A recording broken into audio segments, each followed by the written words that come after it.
गुरु प्यारे साथ संगत जी, राधा स्वामी जी। 26 मई की सुबह हजूर जी ने डिट्रॉइट के लिए प्रस्थान किया।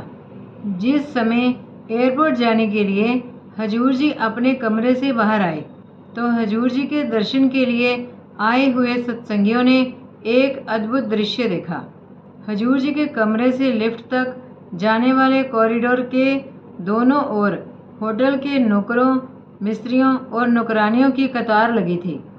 वे उस सुंदर नेत्रों वाले व्यक्ति को अंतिम बार देखने के लिए लाइन बनाकर खड़े थे।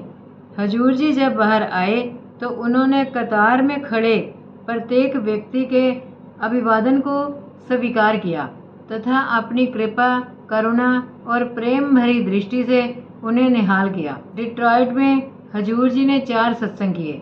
यहाँ भी सत्संग आदि का कार्यक्रम अन्य स्थानों जैसा ही रहा।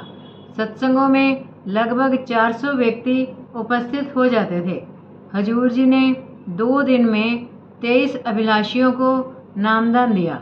इससे पहले न्यूयॉर्क में महाराज जी 34 व्यक्तियों को नाम के लिए स्वीकार कर चुके थे, जिन्हें प्रतिनिधि द्वारा नाम दिया गया। डिट्रॉइट में एक दिन तीसरे पहर का समय बच्चों को दर्शन देने के लिए रखा गया।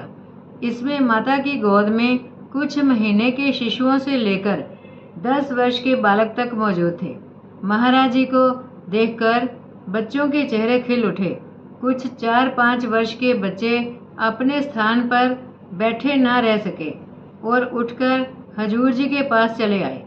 एक 4 वर्ष के बालक ने अपने दोनों हाथों से हजूर जी की उंगलियां पकड़ ली और हजूर जी की ओर निहारने लगा।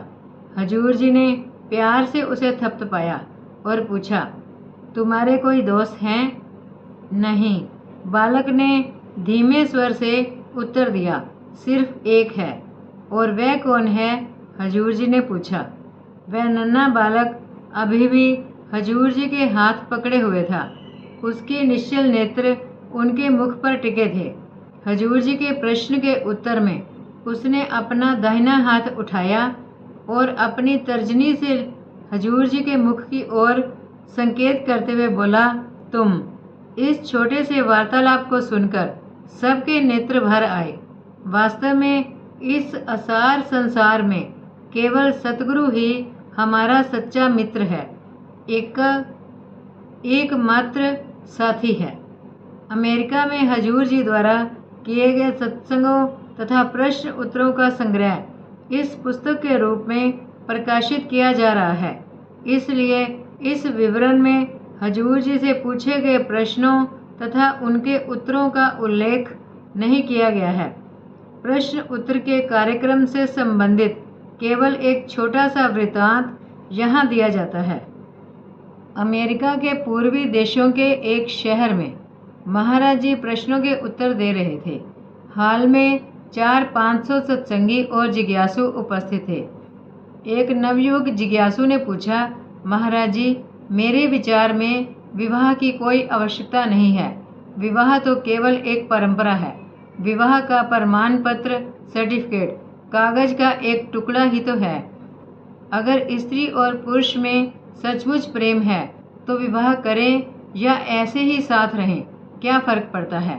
महाराज जी ने अपनी स्वाभाविक मिठास भरी आवाज में उत्तर दिया, संत मत का उद्देश्य सामाजिक क्रांति नहीं है, बल्कि आत्म साक्षात्कार और परमात्मा की प्राप्ति है। संतों के इस मार्ग पर चलने के लिए हमें एक नेक व्यक्ति तथा अच्छा नागरिक बनना चाहिए। हमें अपने देश के कानून को मानना चाहिए, अपने कर्तव्य और जिम्मेदारी का पालन करना चाहिए। अगर आपस में सचमुच प्यार है तो विवाह करने में आपत्ति क्यों होनी चाहिए? ये याद रखें कि कई बार जिसे आप प्यार कहते हैं वह वास्तव में वासना है। कई बार ये बातें हम अपने कर्तव्यों से बचने के लिए कहते हैं।